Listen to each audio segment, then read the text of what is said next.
All right, let's get started here. So earlier, I've received a couple messages about this, and I just want to approach this whole topic of how to create a vision for your life from a few different angles. So first, I just want to say thanks for being here, and if you're watching or listening live, would love to know where you're listening from, where you're watching from. I want to mention, we're talking today specifically about how to create a vision for your life without overthinking, without losing your peace, trying to control everything. And there's really two different angles that I'm going to approach this. Um, the first the first is that you reach a certain point in your life when you experience loss and you start reevaluating everything, and when that happens, that's when vision kind of becomes a little blurry. What you've known life to look like is all in question. And all of that happens through loss. That happens through loss of a loved one. That happens through loss of romantic relationship, something you'd hoped for, something you thought was working, or maybe you just knew it was kind of waiting for its own end, and then it happened. Happens through financial loss. Happens through a loss of a career path or trajectory, something that you thought, this is going to be where I'm heading for the rest of my life, even. And so all of these things, all of these different examples of loss can provoke us to reevaluate our lives and reevaluate our priorities and reevaluate our vision for where we're going. Wanted to maybe give a few examples of different experiences and times when I've had that happen, because I've had all of the examples that I just mentioned. I've had happen, some multiple times over, and it can be overwhelming when you put that much in your life in question. It can be, frankly, it can make you shut down, even if you're a motivated person. The way I described it to somebody else earlier today was, it's like you got several fires going on in your house, and each one of them needs to be put out. You know that each one of them needs to be put out, but no matter how much effort or energy or attention you give to any one of them, they're not going to be put out today or even tomorrow or even the next day. And it's really important to recognize that there comes a point in time where you can only give those fires so much attention, and you're going to have to come to the place of contentment and peace, knowing that the whole house isn't going to burn down if you go to bed, get up tomorrow, and go at it again. This whole message is going to be making a lot of sense for people who've experienced loss in their lives, who have and at the time I'm speaking, 2023, everybody's experienced loss worldwide. Everybody's experienced loss. Whether you've allowed yourself to actually experience that is a whole nother question. Whether you've accepted the fact that there have been hardships, struggles, difficulties, even though you've lived a privileged life, or been very fortunate and you have so many things to be thankful for. Whether you've accepted the fact that you've gone through hardship and suffering, that's a totally different discussion.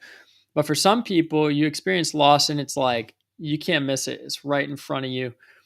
And for those people who are aware of that and have gone through the process or are going through the process of saying, okay, life isn't what it used to be. I know that. And I need to get clarity. I need to get clarity around what my true priorities are. I need to get clarity on the vision for my life. I need to get clarity on the direction for my future, career wise, or even, is for some people, is family something that I'm actually going to see happen. I thought it was something God promised for me, but I've had loss after loss after loss. Is this really something that's going to come to life and be happening? And you have to put all of it on the table and go, okay, God, like, I surrender all of it to you. What are you going to do? What are you going to show me? What do you want me to see about my future? Because whatever I'd been coming up with in my mind, it might have been a bit and this was my experience, it might have been a bit naive, thinking I'm in full control of my life.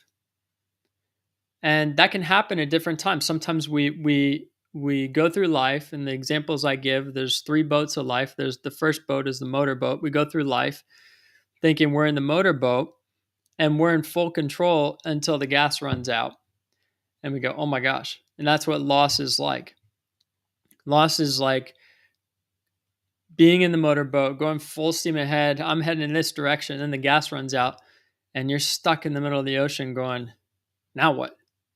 I have to reevaluate everything. Wait, was it even wise to come out this far without thinking about the gas running out, or without realizing that there might have been a leak, or did I do something wrong? Was that me? I mean, there's so many questions that can come up when stuff like this happens in life where it's a surprise.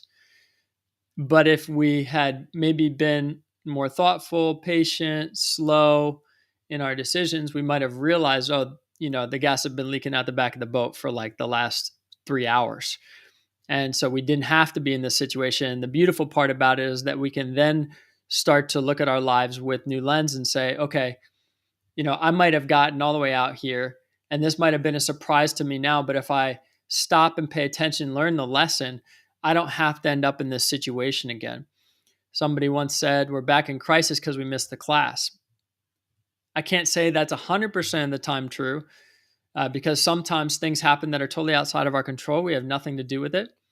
But I would say there are a lot of things that in life, if we are willing to learn, willing to receive, there are a lot of things that we could probably avoid, overcome, dodge, whatever you want to say, if we're able to pay attention to what we need to see, what God's trying to teach us and show us.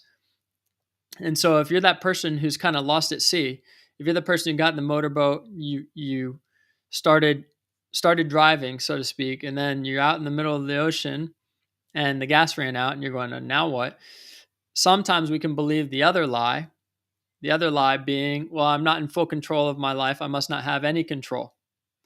And that's a lie too. I call that the raft. So you have the motorboat, the first lie, you're in full control. The raft, the second boat, and that's the second lie. And that's that you have no control. And it's like, well, you know what? Screw it. Like, I have no control of my life. So therefore, I'm just not going to do anything. I'm just going to sit on this boat and cry. Or I'm going to sit on this boat and just be indifferent about everything. Oh, sure, whatever job comes along, if somebody reaches out to me. Yeah, if somebody finds me, like maybe romantically, that'll work out. I don't know. I'm kind of done with that. Oh, yeah, if my health turns around, that'd be awesome. But I've like seen so many people now. I just can't. I'm done with it. And we all reach different points in our lives where we have to say, I'm done with it, right? But the real key is recognizing that we're not without any control at all. And that's the third boat, and that's the truth, is that we kind of live in what I'll call the sailboat. The truth of how our lives are truly led is that we are in a sailboat where we can control the direction, but we can't control which way the wind's blowing. So if the wind's blowing not in the direction we're heading, then we have to ask ourselves, okay, am I going in the right direction still, or do we need to change course? If we're going in the right direction, maybe it's time to put the sails down. Maybe it's time to go read a book and just be patient. Or if the wind keeps blowing that one direction, maybe I need to take a hint and say, well, I've been thinking I'm heading this way, but the wind keeps going this way. And now that I've been evaluating this and just being patient and prayerful and asking God, what do you see about this? Maybe I actually need to be heading where the wind is blowing for the time being. Maybe I'm going to this other place at a later point, but maybe for now I'm heading over here where the wind is blowing.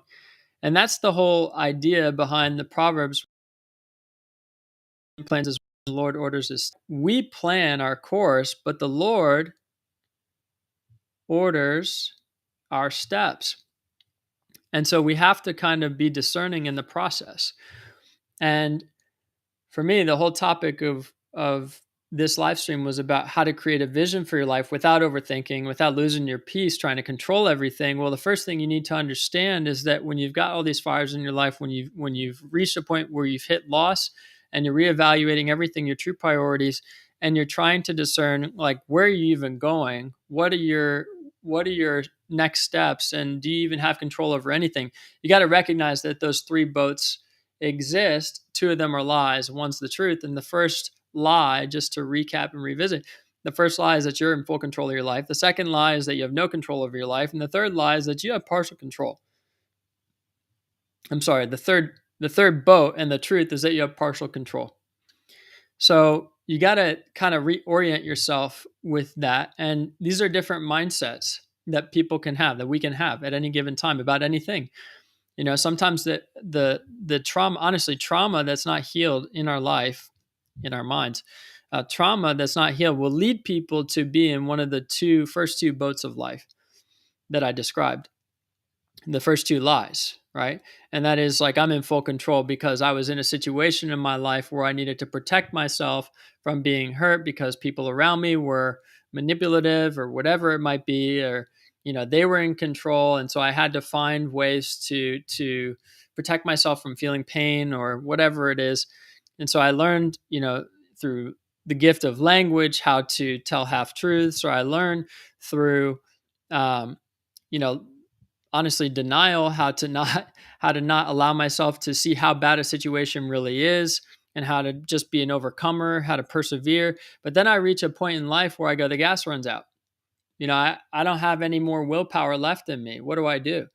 I have no more motivation. I've been trying to figure this all out through performance in my occupation, and it's no longer working. What do?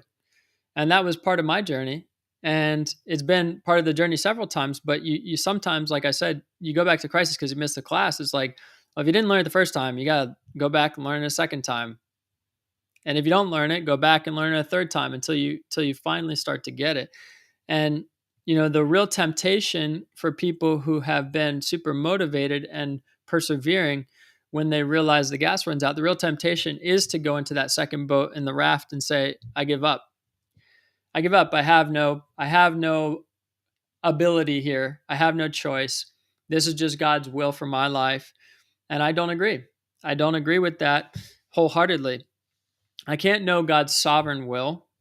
I can't know his sovereign will, but I can know his will, and his desire is to see people live life to its full. John 10:10. I know that that we live in a broken world, and the enemy was given the kingdom of darkness. He was given the ways of the world. He was given the world, and Jesus came to take it back. And so the kingdom of darkness is overlapping with the kingdom of heaven right now. And so for those who believe, you're going to encounter that resistance of the kingdom of light against the kingdom of darkness. And you have to acknowledge, like, we live in a world of brokenness. You have to acknowledge that we live in a world of brokenness. And so that means, like, there are some things that we're just not going to have full understanding of. And so we have to come to, and this is a really key word, we have to come to acceptance. We have to come to acceptance. And this is one of the things that keeps people overthinking and over controlling and losing their peace, especially when it comes to vision for who they're becoming in their life that's ahead of them, is the lack of acceptance that you just don't have full control over everything. There's a lack of acceptance that's it's such an important piece and principle to the life that we're living. And so if you can wrap your head around, if you can receive what I'm saying, in that you don't have full control over everything, but you're also not powerless, then you can start to think about every situation from the mindset of, okay, I can do something. What is it? I can do something. What is it? Remember, even right after I lost my dad, I was talking with my wife earlier today, and I was asking her, we were just going back and forth about my process, my journey. That was back in 2017. And somebody else had gone through an experience recently, and she asked me, she was saying, hey, did they know that what they can do? Do they know all the options of what ways that they can move forward? What is within their control? And I said, well, sometimes it takes a little bit of time. Time's a key ingredient in healing. It's not the only ingredient. Time alone doesn't heal. If you just have a really difficult situation in your life, you think, oh, I just need time. Time's an ingredient, but it's not the whole thing. If you just put time in the process of baking bread, you're not going to have anything coming out of the oven. You got to have salt and yeast and flour. So it's like it's time plus the salt and yeast and flour and mixing and waiting and then mixing again and then putting it in the oven, right? Now, same is true with healing. So time is not the only ingredient. But I said some things just take time before you add other ingredients. And she said to me, well, people need to know their options, right? And one of the things that you need to know if you're thinking about your vision for your life, right? One of the things that you need to know is that you have options. You have options, whether it's financially, whether it's health, whether it's relationally, even in dire situations, you have options. And the first option you always have is your choice. You have a choice in your attitude. You have a choice on who you give authority to, God first. You have a choice on what you give your thoughts to. Right? These are all things that you start with when it comes to creating a vision. We talk about this in boot camp. This is an 8-week program that I run for personal development, understanding identity, destiny, priorities, and just putting it all together, right? Building a life so that you can live your legacy and not just hope that you leave one, right? You got to live something that you want to leave. And in the boot camp, one of the first things we're talking about is the power of your choice and the power of understanding what you can give your energy and attention to. You are not your thoughts. That's a really powerful concept if you've never heard that before. You are not your thoughts. You are not your thoughts, which means you have a choice in what you come into agreement with. So that thought that sent you spiraling earlier today, that was probably an attack from the enemy.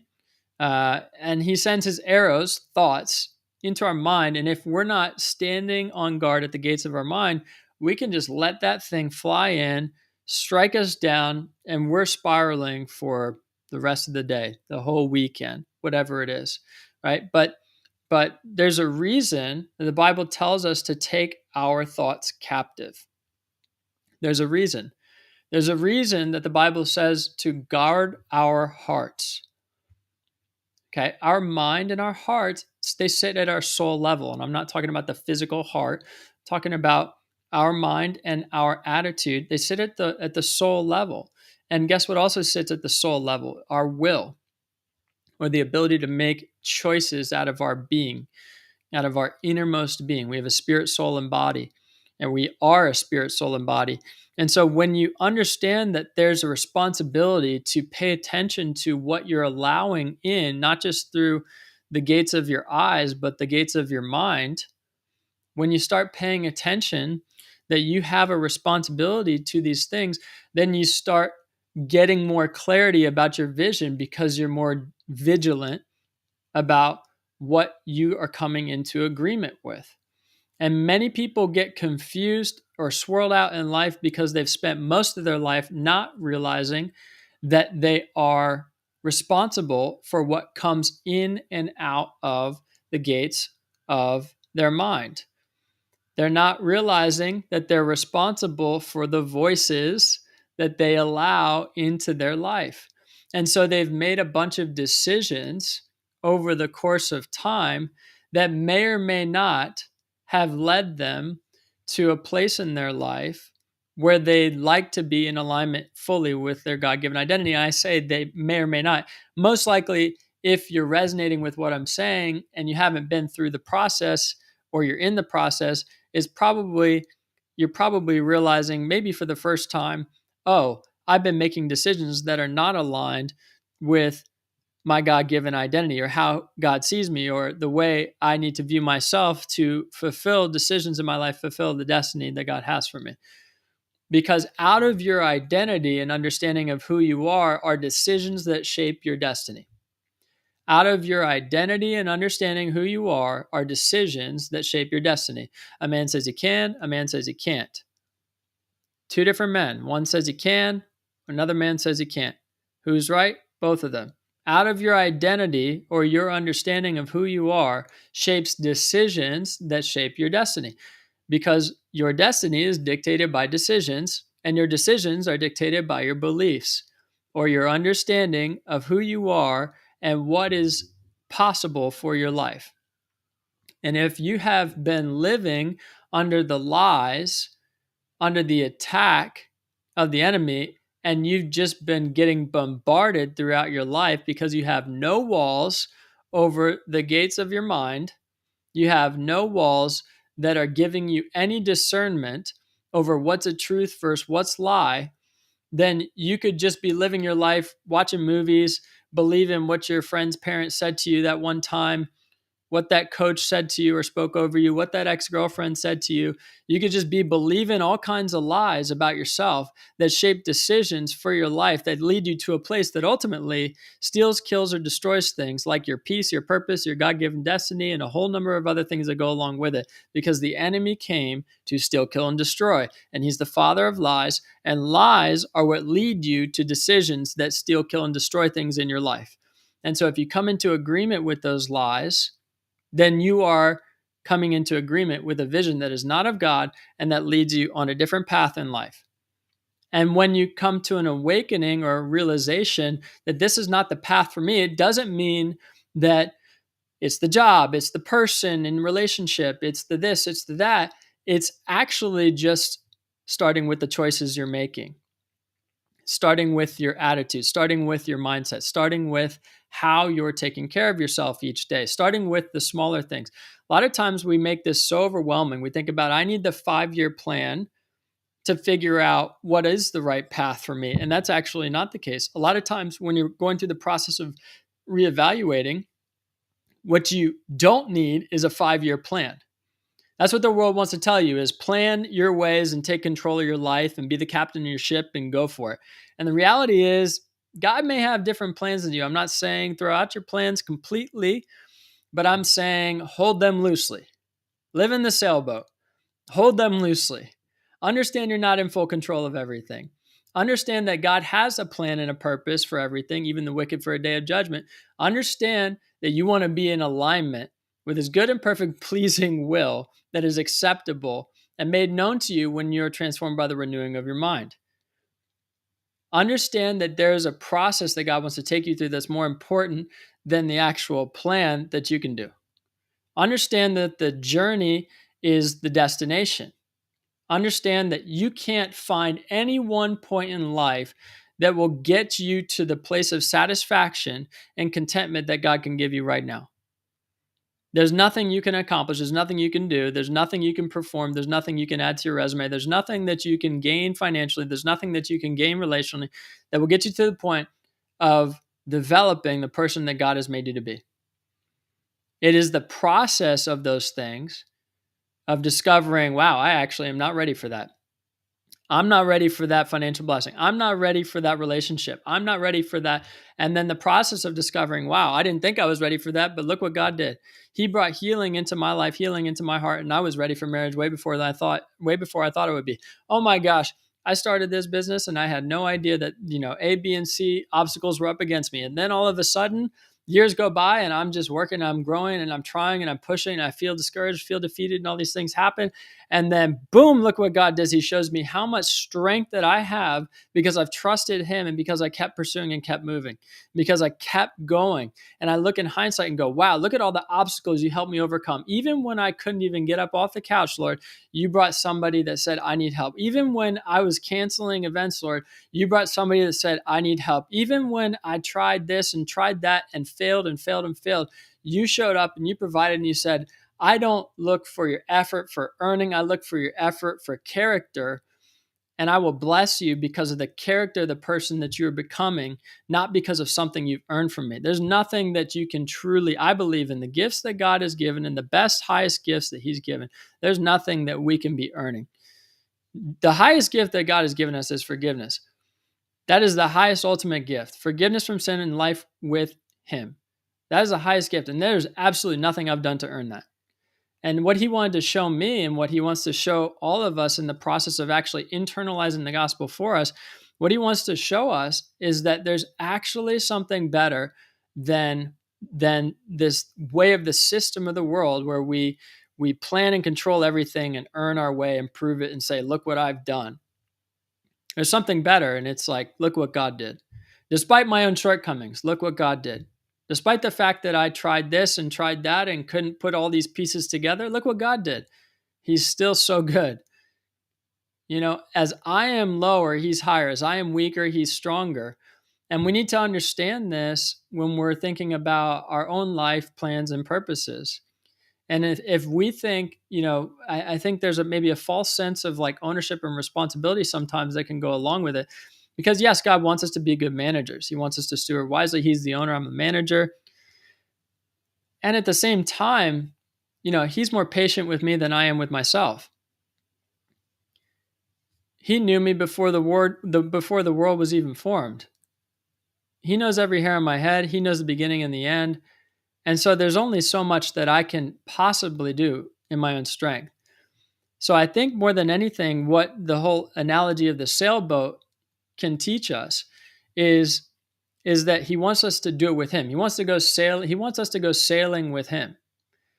Right? He wants us to set course and set direction. And he wants us to listen and pay attention. Where's the wind blowing? But ultimately, he doesn't want us to get wherever we're going just in our own strength. He wants us to do it with him. And he says his yoke is easy, his burden is light. It doesn't mean we won't face trial, tribulation, suffering. That's not what I'm saying.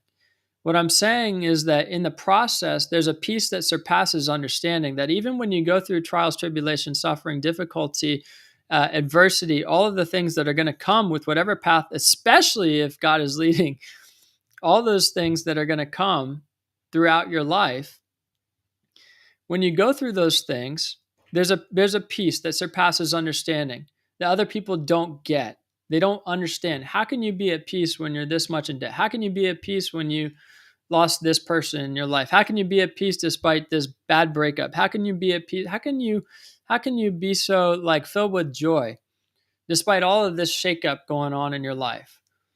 And that's the real vision. The real vision is not your 5-year plan, it's the person you're becoming.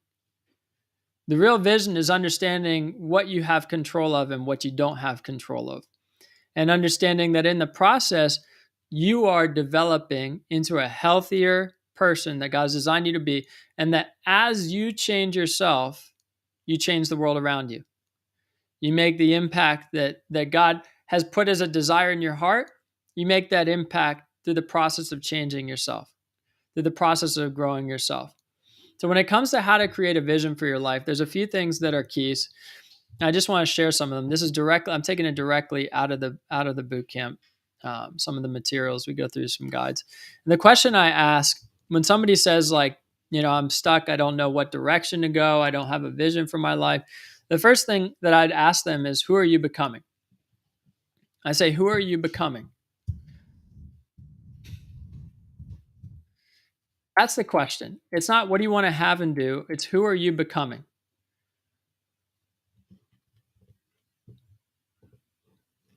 And this is something that I personally had to wrestle through. If you haven't heard some of the story that I've shared from my journey, some of the biggest, I'm pretty vulnerable about my mistakes and some of the bigger mistakes that I've made have happened when I've lost sight of the person I'm becoming. And by the way, it's very easy to do that when you get under attack from the enemy. If you're on mission for God, you have to respect the fact that the enemy is real. And when the kingdom of heaven is bumping up against the kingdom of darkness, there's a real fight and a battle that happens. The enemy doesn't need to attack. The enemy doesn't need to attack somebody who's not threatening. But when the kingdom of heaven shows up and brings peace, joy, and righteousness, when all the kingdom of heaven wants is confusion to steal, kill, and destroy, it's not going to be happy. And when you're on mission for God, you can easily be attacked. You can easily have, if you're not careful, like on guard at the gates of your mind, you can easily have things kind of slip in. And over time, you come into agreements with things that are not of God. And so even when you have this revelation in your life, you can still come back to that place. You're still vulnerable. and can go back to that place inside. It's like the person I thought that guy was dead. I thought the old me, I thought that guy was dead. And the reality is, if those of you who are listening have some maturity in this journey, you need to recognize you still got to be on guard. Spiritual pride is a real thing. So the question of who you're becoming has to be your anchoring point, whether or not you have encountered this for the first time in your life, and you're trying to, what is my vision for my life? I want to create the 5-year plan and this and that and the other. And this is the first time you're trying to reevaluate everything, or whether you've been in this journey for a while and you're trying to think about, okay, like I need to get back and have the reminder and get back to the main thing. What is the main thing? The main thing is the question, who am I becoming? And I can tell you at an earlier point in my life, I didn't like the person I was becoming. I mean, multiple earlier points in my life, I didn't like the person I was becoming. And it's easy to blame, like I think some of you guys might be watching on LinkedIn. It's easier to blame a job or a boss or a toxic work environment, whatever you want to call it. But the bottom line is, like, do you like the person you're becoming? Do you like the person you're becoming? Because that's really what it comes down to, because you have ownership over that.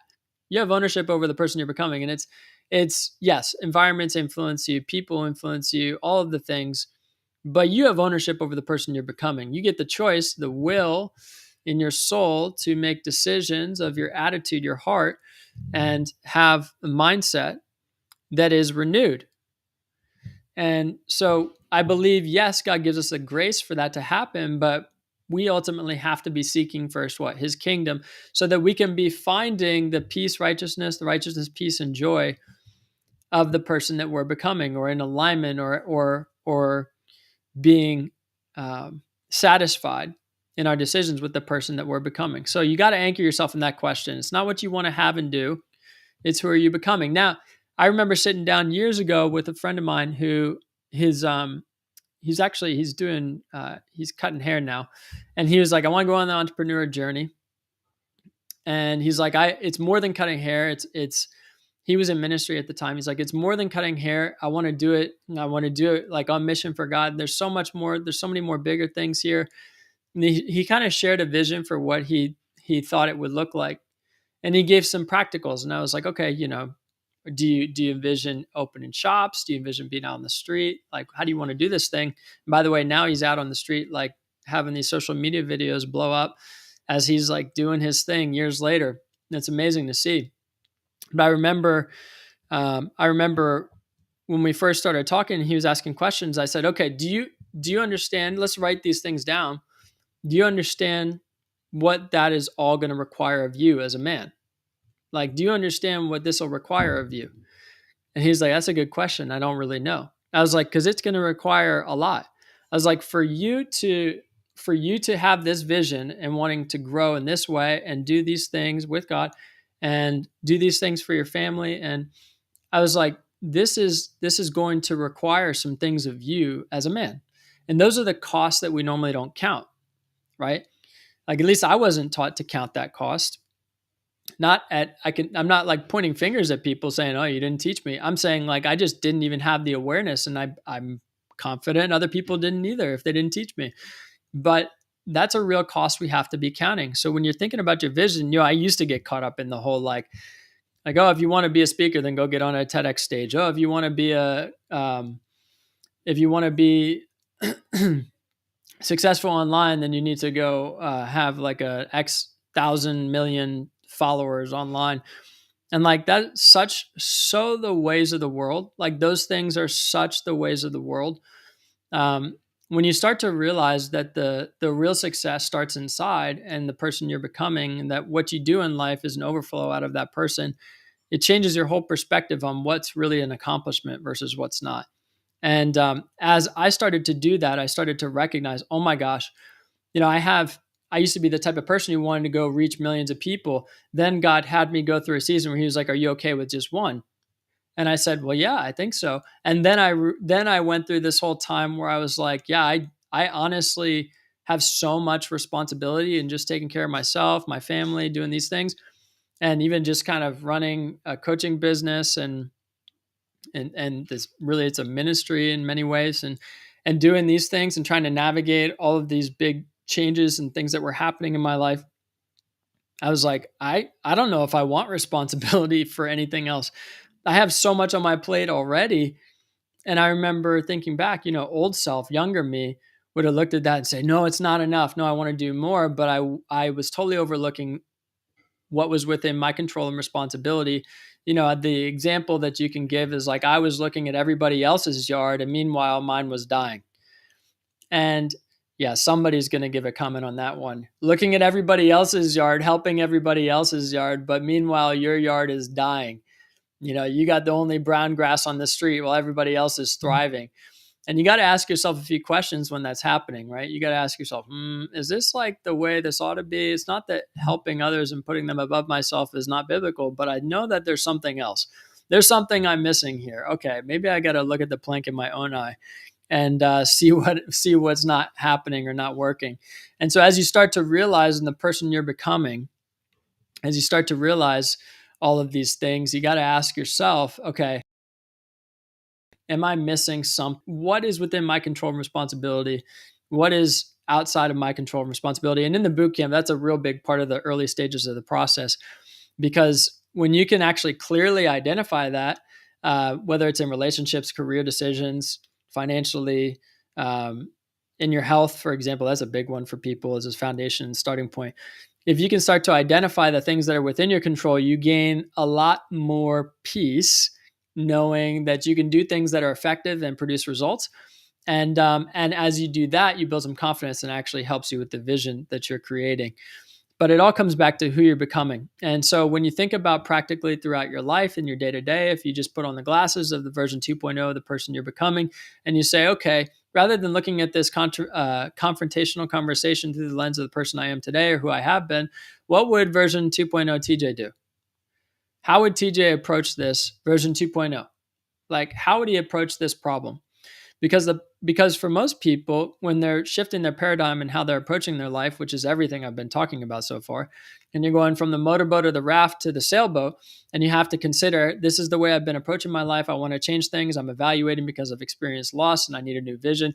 Well, in order to do all of those things, it really helps to have a new pair of glasses, metaphorically speaking. Maybe you need to go get new glasses. That's fine too. But it really helps to have a new pair of glasses. And it helps you to realize and discover for yourself, oh my gosh, the way I've been making decisions might not be the way that's going to get me to the person that I'm becoming. In other words, it's not that how I've gotten to where I am is bad. It's led me to the place I am and the realization that I can't continue doing things the same way. So if you can't continue doing things the same way to get to where you want to be, then you have to really have a process for that vision. And that starts with a daily decision of thinking about how you're going to approach situations through the lens of the person you're becoming. So whether it's a confrontational conversation, or some people call it hard conversations, honest conversations, whether it's how you're starting your mornings, how would version 2.0 TJ start his mornings? Maybe version 2.0 TJ doesn't know how to start his mornings because he's been so focused on other things in his life, he's overlooked his own health. Maybe he needs to reach out for help and ask somebody, how do you do this? Because old TJ would try and do it all himself, listen to podcasts, reading blogs, getting more information, rather than seeking wisdom, which the wise do, seek the counsel of many, seeking wisdom from somebody who's been down that path before and is a few steps ahead on the journey, and somebody who can give understanding quickly for his situation. Well, that's a different approach than trying to do it all yourself. So when you think about a vision for your life, you want to think about who you're becoming. Now, couple keys. You get what you seek. And like for me, it's really, you can have good intention, but ultimately you want to think about a motivation, which is slightly different than intention. If godliness, godly contentment is great gain, I don't necessarily want to be satisfied. So I want to have a place of contentment in my heart, and I also want to keep growing to be a better manager. I want to keep growing to multiply what I have, parable of the talents. I want to keep growing because God is leading me to do that, asking me to do that, and that out of a place of obedience, I want to command that blessing, right? So when you think about you get what you seek, you want to be putting into question as much as you can. You want to be putting into question your motivation more than anything. Because again, like I said, good intentions can lead to bad places, even if they're good, even if they're well-meaning. The motivation and really the key to getting what you seek is submitting yourself in full authority to God. Because when you're submitted to his full authority, that means that you can't be submitted to idol worshiping, for example, like money. I know a lot of people are trying to make hard career decisions, and they're like, oh, I know God's leading in this way or that way, but money. And if you haven't listened to Principles of Money Part 1 or Part 2, I'd encourage you to do that. I've got workshops on my website. I go deep in the weeds on all that stuff. But if you're completely submitted to God, you can't be submitted to those other things. Now, there's a nuance there, and I'm kind of slowing down because there's so much involved in what I'm saying. Like, for example, you can have two masters, and a house divided is a house that'll fall. So it is a process. It's not just a one-time thing. It is a process for us to learn how to be submitted to him in everything. But I would say start with that one thing. Start with the specific area of your life that you need to submit to God. And if you start there, and if you're able to confess, God, I haven't submitted to you, frankly, and I need to honor you if I'm going to worship you with my life, and I need to say, I give you every decision that I could make here. That's what worshiping God looks like. That's saying, I give you every decision that I could make here, Lord. What would you have me do? And he may lead you into a decision that you might otherwise not do. But if you're truly giving him everything and you're trusting him, he's not going to leave you empty-handed. The highest form of worship is giving him what we value the most. When you think about that, the highest form of worship is giving him what we value the most. So if you're submitted to him and you're seeking him, well, guess what you're going to get in return? A blessing you can't even imagine. I'll tell you that much. and when I say blessing, I'm not talking money necessarily. I'm talking the blessing of peace. That's something to that your soul prospers, that you have righteousness in your soul, that you have peace overcome you, that you have joy that you can't explain. I mean, these are things that God can bless you with, in addition to other things. But those are the real things that are a true blessing. So I'll kind of like narrow down a couple more keys because I don't want to carry on for too long. But what's your and there's a live message saying, I submit to you, please help, amen. Yeah, I mean that's a prayer I've prayed many times before, and that's something that's so important. There's something here in the room, so I'm wanting to make sure it didn't fall on my head.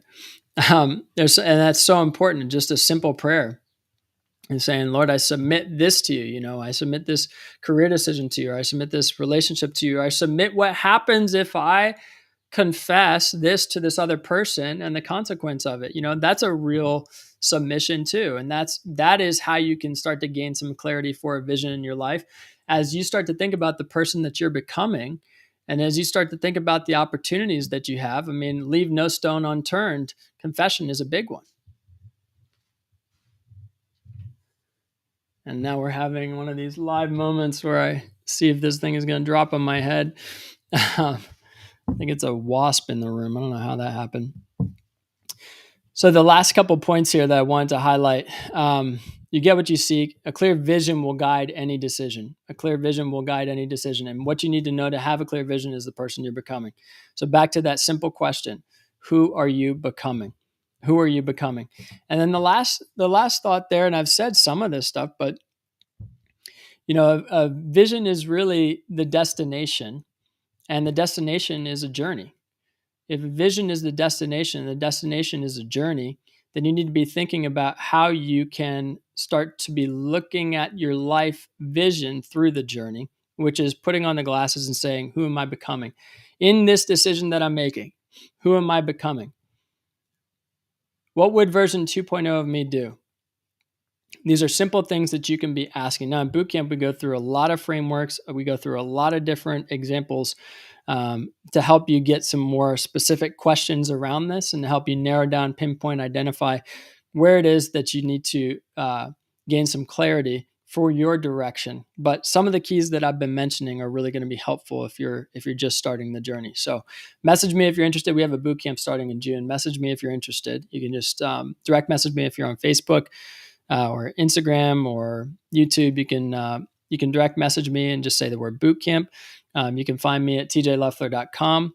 And if you haven't, you can check out, there are some workshops there that are really helpful. There's one called 4 Steps to Clarity. And that's you'll see me, it's a whiteboard and about an hour and a half, I think.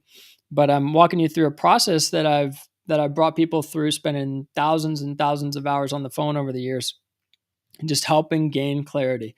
And it's one of these opportunities where you definitely want to have a notebook and pen ready so that you can be writing down some answers to questions and some frameworks and things that are happening in that. But those workshops are give any gift.